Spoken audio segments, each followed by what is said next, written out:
Good evening. Welcome to Rock, Paper, Hand Grenades. I'm your host, Joshua Solomon.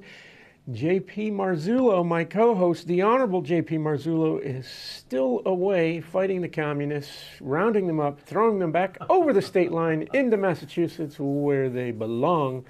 We will see him soon.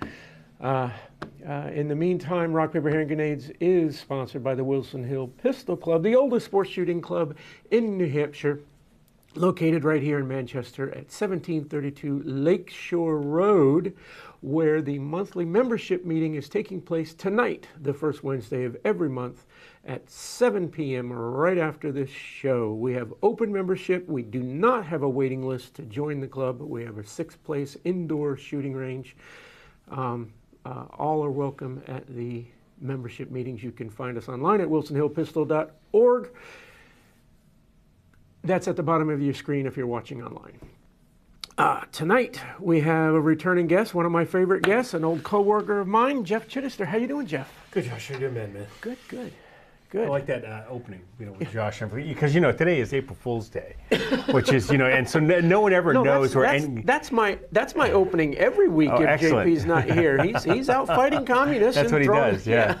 Somebody once asked me when I was in the Army and after I got out of the Army and everything like that, and they said, well, when were you in? And I said, I was in during the 80s and early 90s. Like, oh, so you didn't go in any wars? I said, no, but we did defeat communism. Yeah. Only to have Russia come back in a different way, but It was always that. Yeah, I think it is quite interesting too. Yeah, and JP will be back soon. Yeah, he'll be back soon. His fighting is going well. He's winning the battle. So he'll be back. What's going on? What's big news on the radio show lately? Well, once again, so I host the radio show, The Morning Update, so you can catch it on 1370wfe.com, so you can listen to it anywhere, or 99.9 here in Manchester, or 1370. No, I think a lot of the things we've been talking about leading into this week, we were focused on what we were seeing for the state races. They're settling in. We don't know if we're going to see other candidates come out for the major races. Because, once again, remind everybody, everybody's up for election. Right. Right. We're on the 2-year cycle, and in this particular cycle, everybody sinks. Right. So we've got the open Senate seat, and we're looking at, right now, when you look at the Emerson poll, the only one who did really, really well as far as how people were looking at the incumbents was Kelly Ayotte. She was slightly ahead of Warmington, but when you look at Chris Pappas, he is not only in the margin of error, he's below the margin of error with John Sununu. Oh. And then when we looked across a lot of the other things, and then we've been looking at other polls across the country, it is really, it is not a Republican-Democrat race this year. It is anti-incumbent. And so when you think about that, and of course we hear the media say... That could be a lot of good news, that could be a lot of bad news. It could be a lot of chaos. Yeah. And not to say too much about it, but occasionally I like elections where people go in the booth and said, who's ever in office, I'm voting for the other guy. There's a danger in that, though. And we've seen that cycle for a while now, over the last 10 years. Yeah. So. No, you're absolutely right. I mean, the voters are getting upset, right? There's a reason why Trump won his first election. We had a little bit of a wave there, exactly. Right? And then all the chaos just comes in from that. I mean, that was kind of the beginning of the real chaos, because there was this assumption that Hillary was going to win that election, and that the Republicans were just done for, right? Yeah. And then it was that's when we start. Impeachment becomes a regular thing, right? This is something that it's just another tool rather than a rarely used last. Right. I mean, how many presidents were impeached prior to Clinton, right?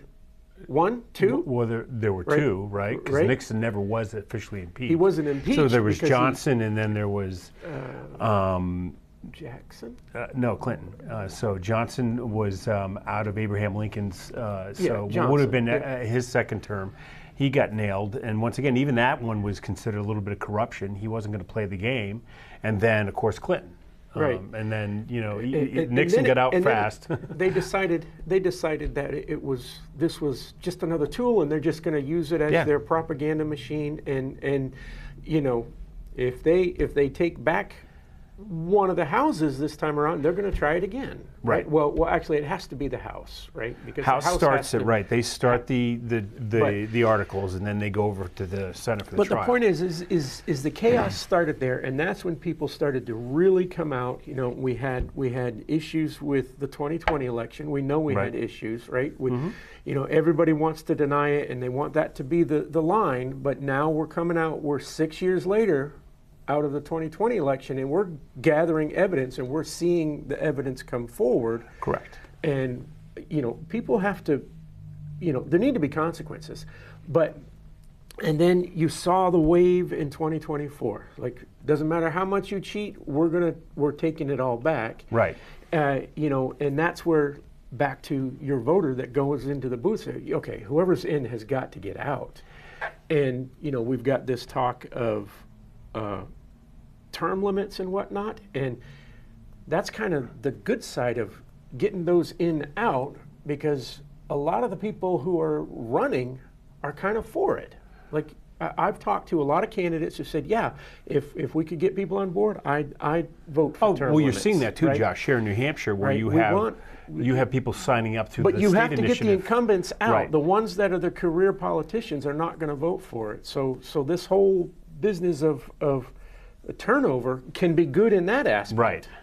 Right? But it's got that double-edged sword, right? Well, and that's where, not to get too deep, that's where you'll have several different parties look at the Article 5 convention. Some want to do it for term limits, some want to do it for the balanced budget. So that's an alternative out there. Right now, within the states, we've seen a lot of mostly Republican House members and senators for the state sign on to looking at term limits to actually start the initiative within the states themselves. Yeah. And that will move towards, they can push for a convention themselves. So it doesn't have to originate from the Congress. Right. So, once again, you make a really good point, because the problem is that, you have the hardcore base on both sides. Mm-hmm. Those who are entrenched, they're in their tribe, they're going to vote for whatever the Democrat tells them to do. You've got that in the Republican Party too. But the biggest political party in this country, and particularly in this state, is the undeclareds or the independents. Mm-hmm. And I had a friend a couple weeks ago. I said, well, where are you? What are you looking at for candidates? He goes, right now, Jeff, I'm just looking for the least crazy one I can find. And he goes, and that's getting really hard. and that's the mindset of going in. That's why people keep saying, well, there's going to be a massive, a slaughter for the Republicans in November, and it doesn't look like that. Yeah, I agree. I don't think it looks like it's going to be a bloodbath. No. But I'm still cautious, because it is a midterm, and the incumbent party is usually the loser. Yeah, right? I think on that federal level, well, what would that mean for New Hampshire? We don't have any Republican federal delegation. Right. So we've been in the status quo, but if you look at the 6 states that make up New England, we're the one that is the shining go-to state of all the other 6.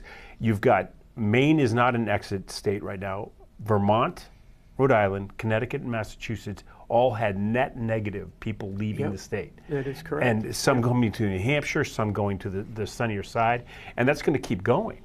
And I think that when you look at that, that really changes how we have to look at our state. So a lot of people are basically saying, when they look at New Hampshire, is that we're not really sure what's going to happen with the federal delegation. We think Sununu might be able to win, because once again, if it is a change agent type of election, they see him as a change agent. He hasn't been in there that long time. When he was in there, he worked really well. He was focused on the duty. He didn't run to the camera, and people kind of like that. But the bigger concern is, can they hold on to the state? That's where we get most of the things that happen in our lives happen at the state. Right. So. Right. Yeah, and I think you're right about Sununu. He's got a real good chance to win, because folks are going to be seeing his name alongside of Pappas. Mm-hmm. And first off, folks are maybe tired of voting for Pappas, right? It's a name that they've seen already. So as far as the voter is concerned, Pappas is just running for the same seat, right? You make a point, Josh. He wins, right? Right. But if you look at how long he's been in government, there's this natural increase in your vote count. When you're an incumbent and you've been an incumbent for a while, the expectation is you should start increasing. For an incumbent of his status, having been through several federal elections and never still not being able to break 60, you've got people across the country say that's a weak candidate. If he can't push past 60 as an incumbent, he's still winning, but it tells you that there's an opportunity for the right candidate to come in and be the difference. And that's what he's walking into in the Senate race. Or maybe the voter base is just kind of laissez-faire about it. It's like, he's a recognizable name, right? And yeah, well, and one of the things that we notice, especially not just about Pappas, there's a lot that you can look at for a lot of these candidates, is they don't seem to be doing anything controversial, right? We don't see it. We don't. I mean, what was the most controversial bill that he voted for? Well, he voted against the bill that would have prevented men from going into women's bathrooms. But you didn't hear an awful lot about that.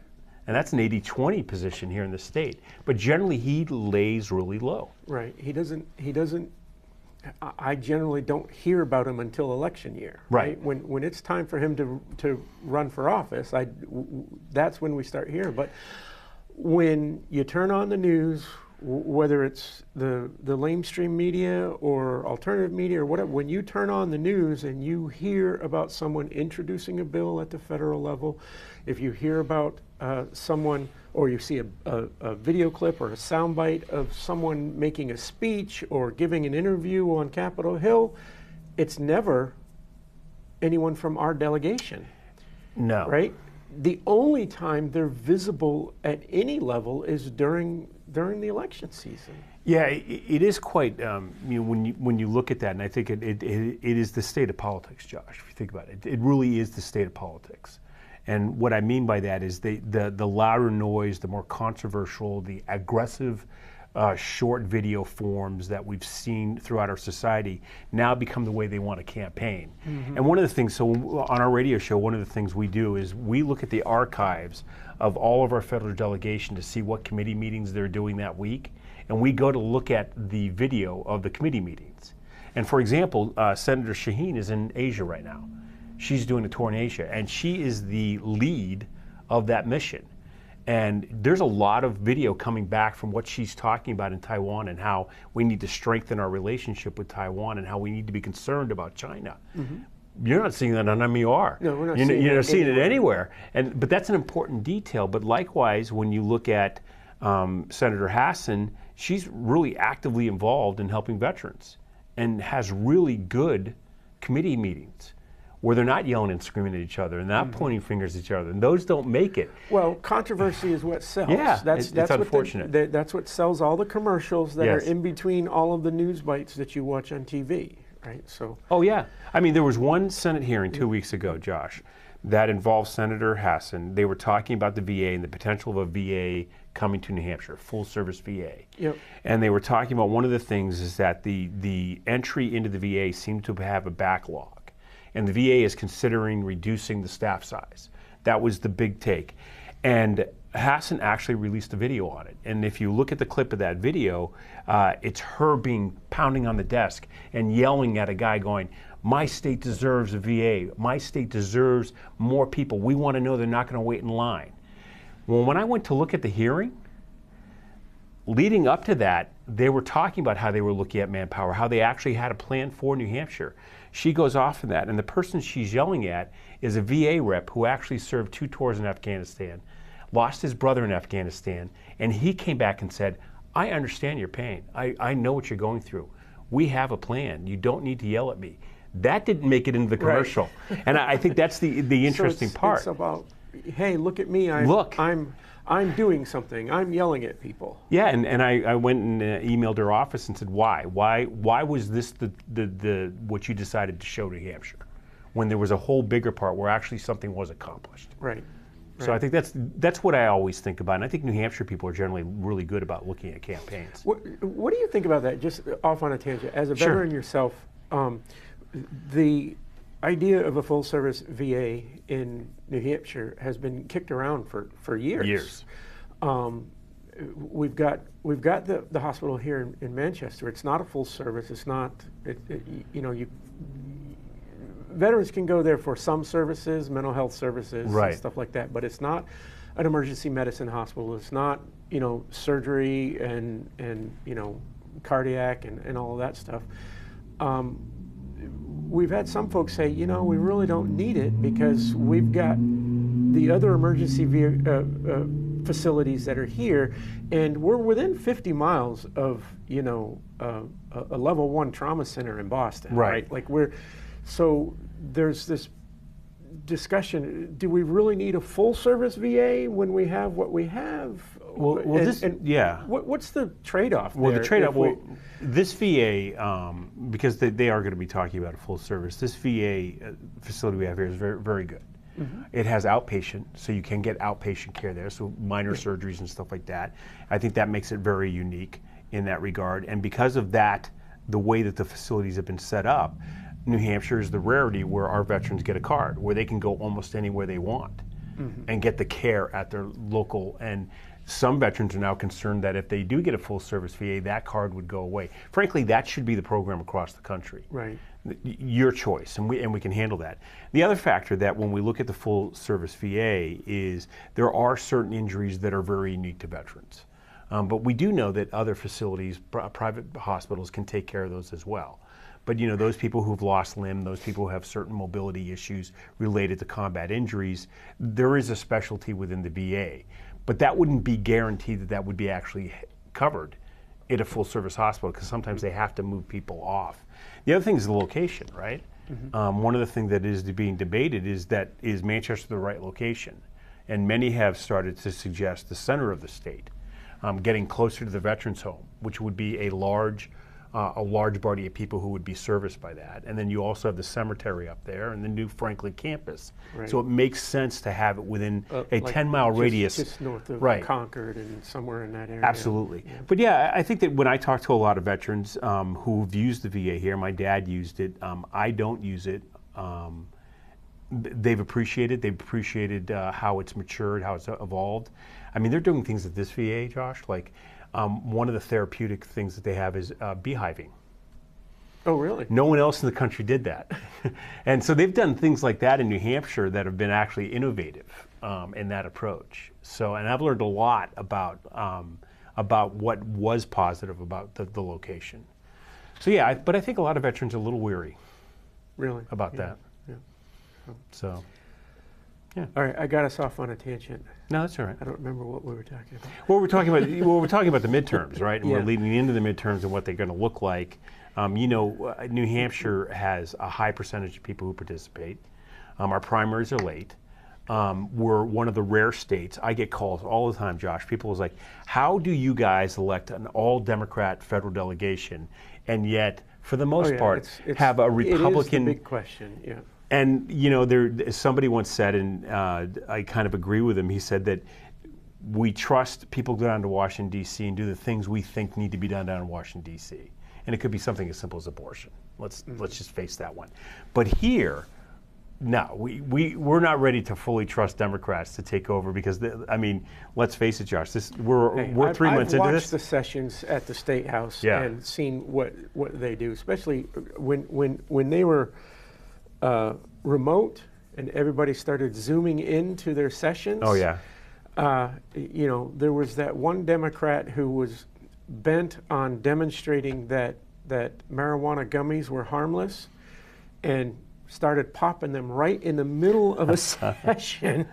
And by the end of the session, like, okay, you just proved everyone else's point. Right. But when we have Democrats in the state doing that during session, elected officials, you're absolutely right. We cannot leave the future of our state to these people. No, and I think one of the things is going into this, 3 months into this year, is one of probably the best gift that was handed to the Republicans, even in this chaos right now, was Andrew Volinsky coming out with his 3-3 income tax plan. Because what that does is, there'll be people out there who says, well, he's not a sitting Democratic representative. He doesn't represent that. But behind him, we're sitting representatives.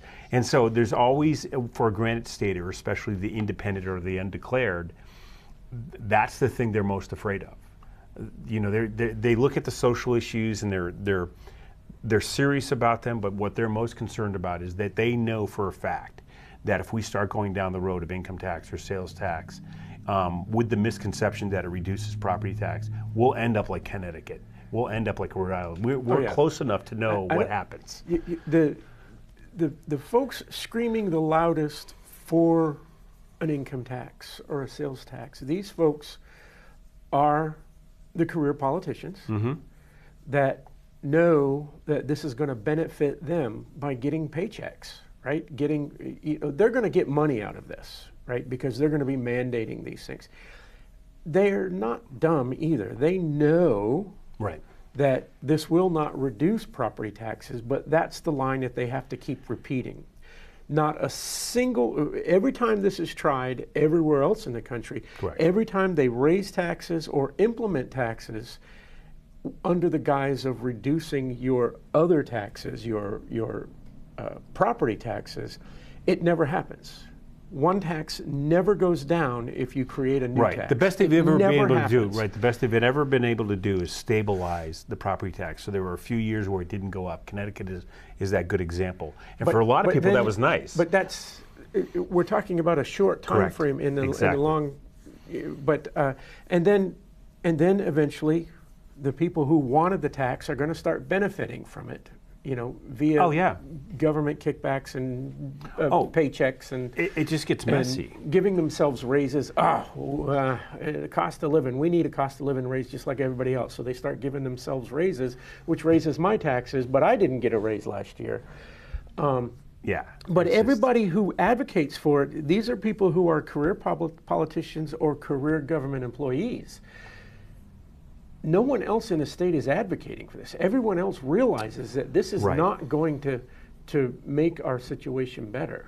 No, I think one of the things we look at, when we look at going into this midterm, one of the tales of caution, we are looking at what's happening in California, Minnesota, Maine, and Massachusetts, and there's going to be more that join that, about all of the federal dollars that went into those states for their programs.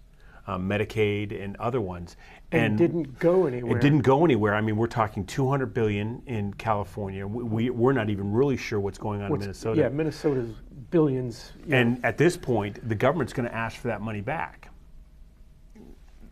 Can Tim Walz be on the hook for that? Well, I don't know personally, but I think so. Here we are sitting here in New Hampshire with the highest ratings for the advancement of an economy than any other New England state. We're the rare state where people are actually moving to, and we're holding firm on this isn't the direction we want to go to. We're actually probably the last really frugal Yankee curmudgeon-y people out there wait a minute, let's look at this. And I've been talking to our state reps and senators, our state officials for years on this show, and I've said it multiple times. When the feds start dangling money in front of you, I don't want you to take it, because it does have a hook in it, right? And I think enough of our state officials understand that they've been very frugal about when and how and under what conditions they take federal money. So we're not taking in billions of dollars the way Minnesota is and then just passing it off to Somali leering centers. Right, and well, a good example is, we still don't have a seatbelt law in this state, right? We're the rarity, and that costs us about $2 million a year. But the problem is that if you decide to go, and I've heard politicians talk about, well, we need that money. And well, what do we need that money for? Yeah, but tell us why. There's a hook in it, right? So exactly. So I've used this example before. In my younger years, when I was working on an oil tanker, we pulled up the mouth of the Mississippi, and we had a few days. As an engineer, I'm not involved while they're onloading and offloading cargo. Sure. Right? So engines are quit, right? We got, you got a skeleton crew down in the engine room. And so I'm off in downtown New Orleans, and I'm sitting in a bar at 11 o'clock in the morning Yeah. by myself, and there's no one else in the place because I just gotten off the boat, and I'm looking for lunch, and I see the bartender, he's making a drink, and he's putting all kinds of alcohol in it, and I'm looking around, I'm like, who is that for? And then he walks over to a window and hands it out to the driver of a vehicle outside the window and rings him up. It was a drive-through, and he was serving alcohol. Amazing. And I said, what's going on there?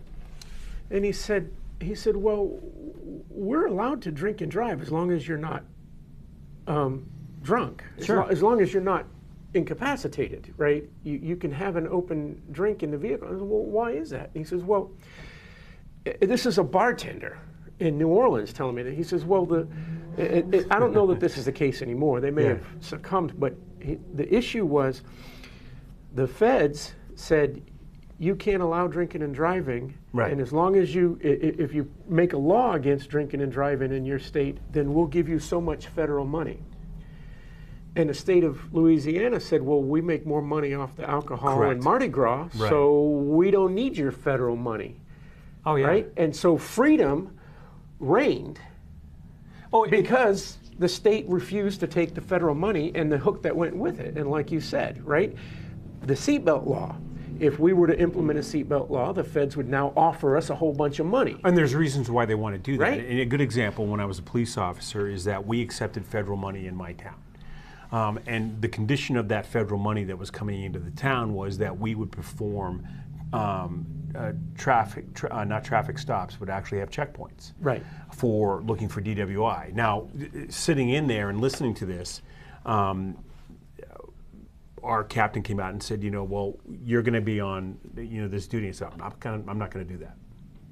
Like, why not? And I said, well, one, I think it's better to patrol. I think we need to be out there patrolling. I think you have a better chance of catching whatever you want to catch if you're actually out there mobile. And I said the second thing is that I was a military police officer in Germany, and I've seen checkpoints, and they don't look good to the public. Right. And I said, maybe the 100 cars that we stop, we might get one or two. I'll tell you that if you let all 4 of us go out on patrol, we'll probably get more than that. We'll get more than that. Yeah. Yeah. Well, I see more than that on Live PD every Friday and Saturday night, right? And so we went there. No, it's On Patrol Live now is what they call it. But they throw, and the process is and then they come back and say, okay, well, we'll throw overtime pay to you. And it's just that, and in the end, once again, I always remind people. We're dangling money, and you do our bidding. And people don't realize that police officers in the state of New Hampshire swear to uphold the Constitution. And so when you're sitting there, you go, look, I really believe in the Fourth Amendment. Search and seizure, I don't think we should be randomly stopping cars. We know that the court decision that came out in the late 70s said that you can't just stop a car to check to see if somebody has a license. You've got to have a reason to do what you do. Right. And so I think that's the other thing. And once again, coming back to these midterms, I think we're going to get into some of these battles. I think that a lot of candidates are going to be surprised. There is this other thing too, Josh, when you look at our midterms coming up, that is quite unique. And it's the Bernie Sanders, or what I call the Burlington to Brooklyn connection. So AOC and Bernie Sanders, they've been out there and they've been somewhat successful. They haven't been completely successful. There's a couple progressive candidates in this state running both for the House, the Congress, and for the Senate that actually have been courted quite successfully by both of them. And Pappas now has to worry about that. Pappas now, potentially the candidate that he has, Mansour, is well liked by Bernie Sanders. If Bernie Sanders endorses Mansour, a state he won twice as a presidential primary, she gets 30% right out of the gate now. No incumbent likes to hear 30% right out of the gate, because that's a number they can't collect. And I think that right now, when you look at New Hampshire, as I said in the primaries, it's the more extremes that seem to always be active. It's a matter of getting the undeclareds and the independents to be more actively engaged in our primaries. How do you think it's going for Bernie and AOC? I hear she's got a primary contender that might. Yeah, well, she hasn't decided whether she's going to run for the Senate or not. She still has a little bit more time to make that. Schumer's completely vulnerable at this point. Some of these these out there liberals just need to go, right? But we have our own out there folks. Oh, yeah. Right. I mean, we talked about it before the show. We've got now there's questions as to why Kristi Noem was fired, right? And whether there was a good reason for it. Another one that I saw today is Lindsey Graham. Did you see Lindsey Graham World? in Disney World? Yeah. But you know, once again, it leads into the path that people are thinking that the incumbents need to go away. Yeah. They look at this and they look at the fact that, you know, here we are, these TSA agents haven't been getting paid, you know, and this is where most Americans get frustrated. That whole business. Why are these people being found elsewhere around the country and around the world when we've got stuff to do in Washington? Here. Right. And then what was interesting, somebody asked me this last week, was you've got Elon Musk coming out and saying, I will pay their salary. And we have set up a government to be so confined, so strict, that when a private citizen steps forward and says, I'm prepared to give you billions of dollars to pay an employee, our government says we can't take it. And I was thinking the whole time, I was thinking, what a great concept. They can't take voluntary money, but they can take money from you involuntarily. They can take the money from Elon Musk, but they can't promise him that's what they'll use it for. But then I started to thinking a little bit, what would be wrong with the federal government, or any government for that matter, saying, look, we ask you to sponsor roads all the time. Who would like to sponsor the healthcare workers for our psychiatric department?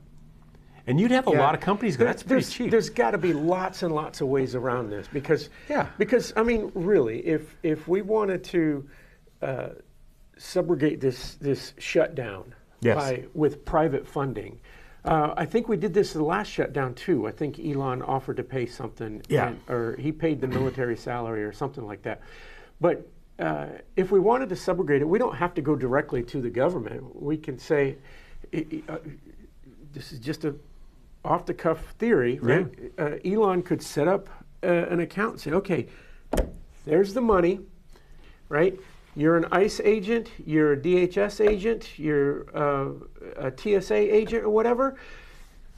Apply to me, show me your last pay stub, right? And we'll start giving you the same amount until the government opens back up or something like that, right? Like he can do that as a private citizen. Though. So Tyler Perry, right?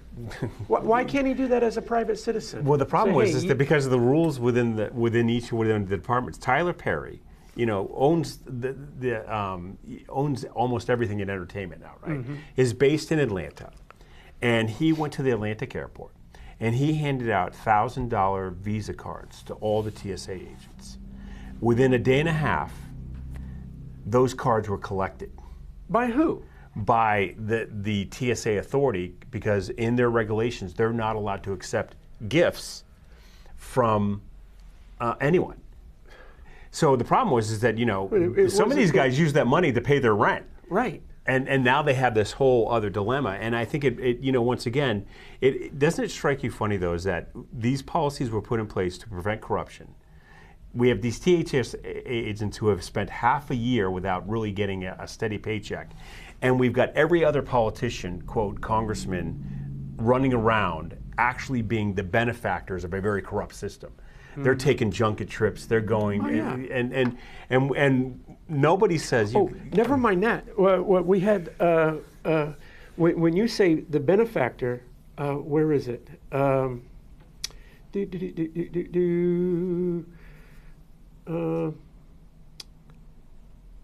Tulsi Gabbard. No. She shared the documents saying that Ukraine planned to spend hundreds of millions in the U.S. aid money as kickback directly to Biden. And I've been saying on this show for years that Ukraine was nothing but a money laundering operation for U.S. tax dollars to come back to politicians. And we see that a lot. Now we're starting to see the evidence get dug up. That's why they're so desperate. They were so desperate to make sure that Trump didn't get a second term, and desperate to make sure that Biden won a second term, or their anointed Harris, Kamala wins wins, right? Like she didn't get a single vote in the primary, right? So that's why they were so desperate, is because what I've been saying for the last 8 years is 100% true. The Ukraine is a money laundering operation for all of these politicians. Oh yeah, and I think that once again you have Tulsi Gabbard doing a lot of work on that regard, and I think that if it looks like eventually the Democrats may take the House back or the Senate, right? Let's say they look at that. A lot of these people who've been brought in because they wanted to be change agents, and change agents don't look pretty. Mm-hmm. It doesn't look pretty. And I think most people have to understand that if you're going to vote for the change agents, you have to understand it's going to get ugly. And I think that once again, if in fact the Democrats do possibly take back the House and maybe the Senate, I think you'll see people like Tulsi Gabbard, Patel, and those guys. They will absolutely release everything. They will say, look, fine, okay, you guys are going to take over the Congress. Go ahead and have your committee meetings now. Yeah, I think they need to release it all. You know, I'm one of the ones that's getting frustrated with this because, as you say, the folks, we've got folks that are down in the trenches who are suffering from the shutdown. Right. While we've got a lot of folks that are on the take, the politicians are benefiting from this whole thing. It doesn't harm them one bit to shut down the government. They're still getting their paychecks. They're still getting paid, and they're safe that way. You know, the brave Congress people will be the ones. I want these people gone. Right. You know. Oh yeah. You know, whether it's the Ukraine thing, the money laundering, the Epstein stuff. I want these people gone, and I don't care which side of the aisle they came from. I want them gone. Yeah. I want the details to come out. I want people to start getting arrested. We haven't seen a single arrest. No, and it'd be unlikely that we ever will if you're talking about the Epstein case, but you're talking about a lot of other things too. I mean, I'm talking about a lot of things. I'm talking about election integrity, the Save America Act. I mean, why is this so difficult for people that are supposed to be on our side, like Susan Collins? Why is it so difficult? Well, because once again, they're being driven by their base, but there's a little small part of each one of, especially in the Democrats, who think that when they look at the SAVE Act, it will prevent a voter base that they have been trying to attract into this country for some time. I mean, just look at how we looked at the debate for the birthright citizenship case today.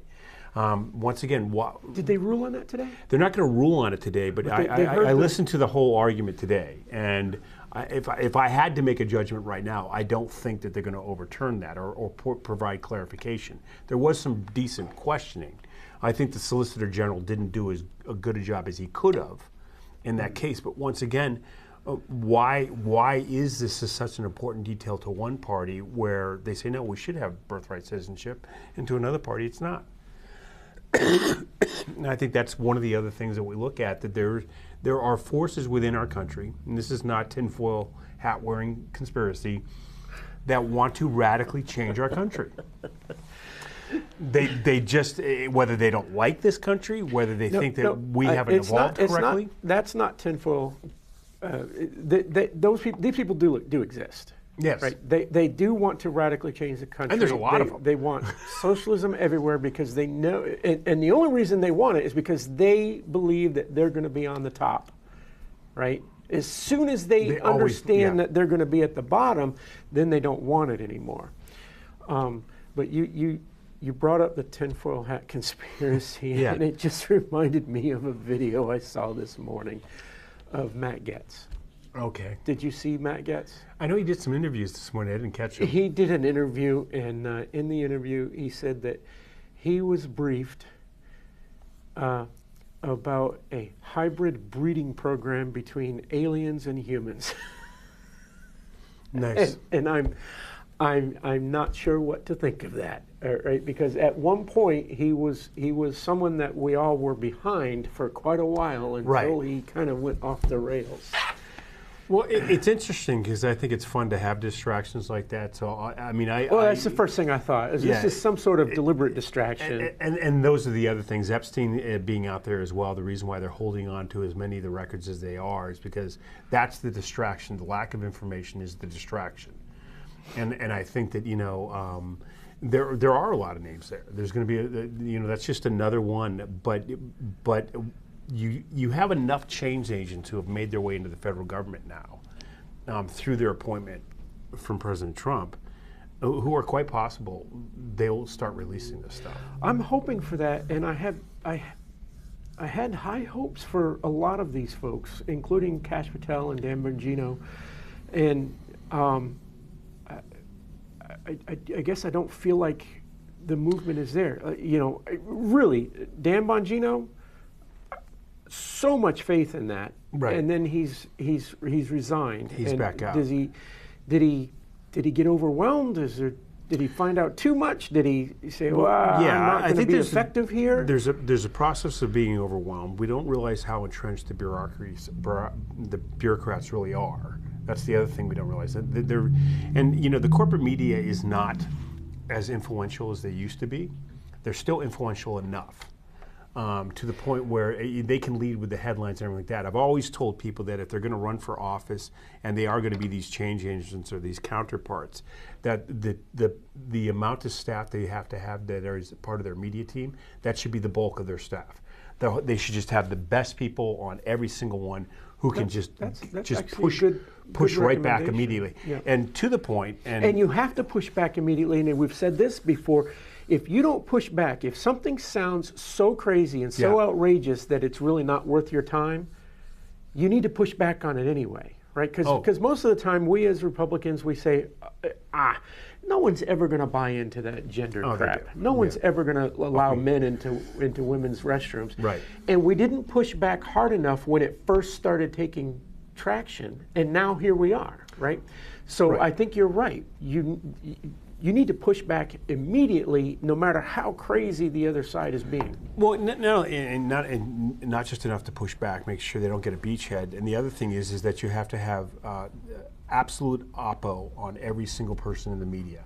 They are not pristine. There are things that they do, and that's the kind of aggressiveness, how aggressive you have to be in politics now, because the corporate media will tell the story they think they want to tell, and we just all we have to do is look at Sheraton Gorman, the young lady killed in Chicago.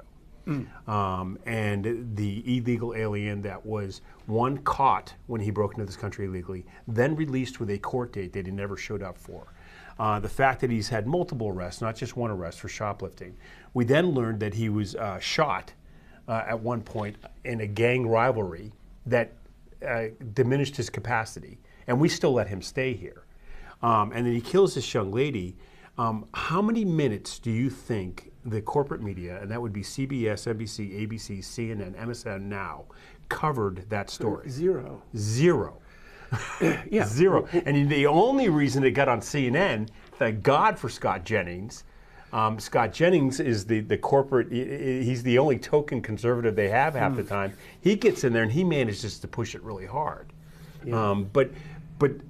But that's what we're up against, because a lot of Americans don't realize that they're being told the teddy bear story about an illegal alien, but they're not being told about the hundreds, if not thousands, and particularly young women. And that's the most disturbing part about it, who've been victimized by illegal aliens. And they do just the opposite with all of the other topics, whether it be gun control or They give you this, and they don't tell you this. Oh, yeah. I mean, once they realize that, as we've seen over these past 10 years, that the person who walked into a Christian school is a transgender person, we don't hear the rest of the story, do we? All of a sudden, we can't release the manifesto. We can't give you the information. We can't report on that story. And then when you talk about it, everyone goes, "Oh, you're just silly.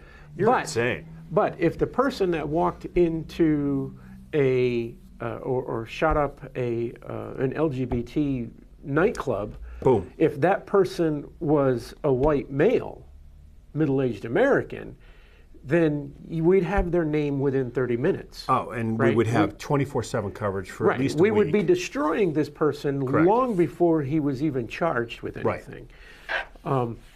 So we're talking about the whole change and new candidates coming in. Mm-hmm. Every time I have a candidate come on this show, and we've got several lined up over the next few weeks, we've got a lot of folks saying, "Yeah, we're not going to be part of the problem. We're not going to be part of the swamp." Mm-hmm. how do we believe that, right? Because I know what the process is. Once you've been elected by your party, right? If you've associated, if you're not an independent, if you're a Republican or a Democrat and you won a federal race and you go down to Washington, D.C. and you are a freshman in the Senate or the House, you are required by the party to say, hey, we need you to go across the street to the office building, and we need to start. You need to start raising money. You need to start getting on the phone and doing cold calls and raising money for the party, not for yourself, but for the party. And we need you to start doing that. We need you to start schmoozing these people. And we need, and very quickly, a freshman who was very set in their ways and honest and promised the world to their constituents, goes down there and is corrupted almost immediately. Right. How do we prevent that? Because that's what we want. We don't want them to be corrupt. We want the new people to go down there and fight against it. Yeah, I mean, when you look at it too, the people who are under the camera all the time, I always look at the people behind the scene who are actually trying to get past the cameras with the big files, and they're going to their committee meetings. So there are some decent people down there, and they seem to manage well, but they don't make that much of a difference. It goes back to the fact, I have to be careful how I say this, so I'm not going to bring up that analogy. I don't care who I send out of Washington, D.C. I believe Washington, D.C. is and will, for the rest of my life, be completely dysfunctional. There still can be harm done, but I think it's going to be so dysfunctional that they can't even open the government up. They've gotten the budget process down to 12 committees, and the bills come out of those 12 committees.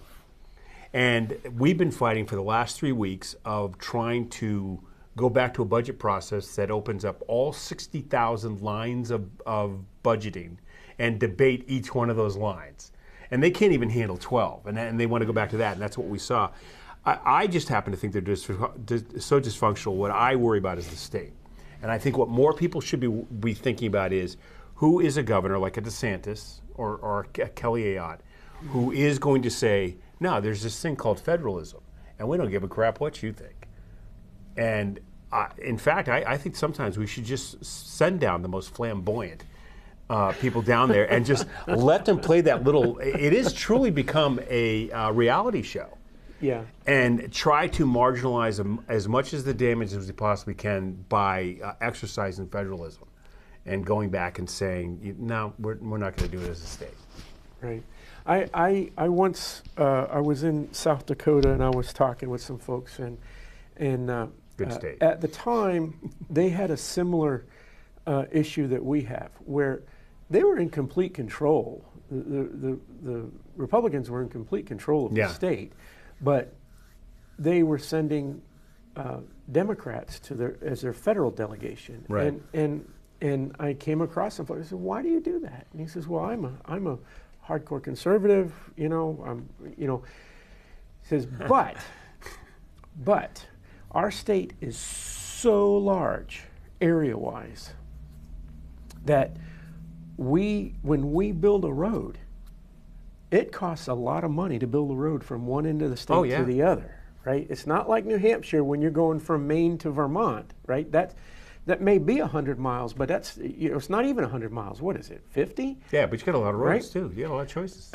But he says we don't have the population to support the amount of money it takes to keep up the federal highways in our state. So I send people to Washington that are going to send more money back to South Dakota than South Dakota sends to Washington, right? So the goal is to get more money out of Washington back into my state so that I can have roads. And so that was. How do you argue against that, right? Because the feds are saying that you have to keep up these interstates. That's an interstate highway, right? And so they need more money for those highways. They need to plow those highways. They need to sand and salt those highways. They need to keep them maintained, and they need to pay all the people to do that. And so the only way in their minds to do that was to send Democrats who were going to tax the heck out of the rest of the country and bring the money back to South Dakota. Right? That was one argument that I heard about, keeping control of your state and not your federal delegation. But you've got a similar argument. I mean, you're saying, we don't really care because they're all going to be corrupt and it's going to happen no matter what. But Correct. we need to really focus on New Hampshire. And I agree. We can't afford to lose the corner office or either house here, because we're on a razor thin edge here. We are already, and it shows that how well we're doing when you look at the rest of the New England states. You can look at what states like Montana have done is they put retro laws in place that if certain things happen in the federal government, then they'll block it. There have been several attempts in Montana, and eventually it's going to come where they're going to tell the federal government that they will no longer be allowed to collect income tax from their citizens. You will send the bill to us, and we'll make the deciding factor. I want that here. I know. Let's do that. And once again, you're seeing states like that. I can't say enough about Florida and how they've been able to do it, because one of the interesting things that happened this week is that Florida came out from their attorney general telling the NFL that the Rooney Law can no longer be applied at any football team playing in Florida. That rule is basically the teams have to interview a minority candidate, which is just shameful. Because that they go out and find these candidates with no interest whatsoever in hiring them and put them through the dog and pony show. And I think it's disgusting behavior. But Florida has come back to the NFL and say you will not be able to do that in the state. And if we find out you did it in the state, we will go after those teams. And the team's like, well, what do we do? And of course, you get the NFL saying, well, no, you can still do it our way. And challenge Ron DeSantis to see what happens. Say, look, you're not going to be allowed into the stadium in Tampa, and you're going to forfeit the game. Yeah. Well, right. And the NFL can come back and say, we're more powerful. We'll make sure you don't get a Super Bowl and everything like that. But in the end, Florida has the better argument. Oh, really? You think you can go and not have a major team in Florida? How many do they have? They have Tampa Bay. They have Miami, 3, right? And they have Jacksonville. Yeah. So there's 3 teams, and they all bring in a lot of money. Even though when they stink, they bring in a lot of money. Right. They're big name teams. Right. And I think that once again, it's that kind of approach to federalism that I think more states have to start really working at. And like-minded states need to talk to each other. Yeah. And say, okay, let's get together as a coalition. We really need to kind of take that control back, right? We are our own state. We don't have to do everything the feds tell us to, right? No. We have control over that. Look at that. I mean, just look at the inspection. Yeah. I mean, how that played out. The sticker, and it went to the federal court, and they can enforce them all they want, but we changed the fee to be $1. Right. But even then, we came back out and said, what are you going to do to us? What are you going to do to us? Yeah. And we also know that the federal judge didn't have any precedent, but I think that once again, I thought it was kind of humorous that you had this federal judge, as we continue to talk about federalism a little bit, come back to a state whose license plate says live free or die, which is, and in the spectrum of the New England states, it has the highest percentage of gun ownership. It has the highest percentage of people who've been part of the U.S. military. It has the highest percentage of Bitcoin holders. It just everything about that says, why would we do anything in this state? Yeah. We need to be able to. We need to start pushing back and understanding that we can push back, and we need all of our state reps and state senators and the governor to understand that it's okay to do that. And one example of where we don't really have to play by the federals, the rules that are put on us by Congress is, years ago Congress decided to outlaw incandescent light bulbs over 100 watts or whatever, right? Yeah. And the 100-watt bulb, it's very useful, it's very cheap, but they're also manufactured here in New Hampshire. Correct. Right? We have light bulb manufacturers here. And so we were still able to get the 100-watt bulbs. We were still able to get these incandescent bulbs. Yeah. And the reason is because Congress has the power to regulate interstate commerce, right? So if something is manufactured and stays in the state, right, then the feds can just go away. Right. I'm not listening. And the same thing with firearms. We have is it our state? There's another there's a state out there who's putting it they're submitting a bill to their legislature where they're going to start allowing full auto NFA style firearms to be manufactured in their state, to be sold within their state, not Right. to leave their state.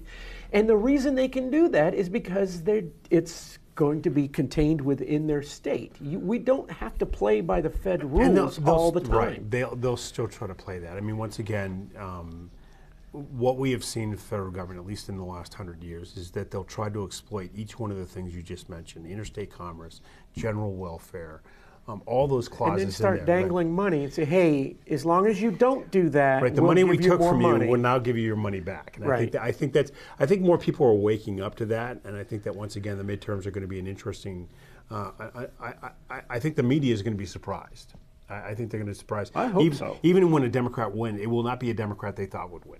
Right. So, and I think that's the other point too. And then once again, as far as I'm concerned, Washington D.C. can remain as dysfunctional as they can.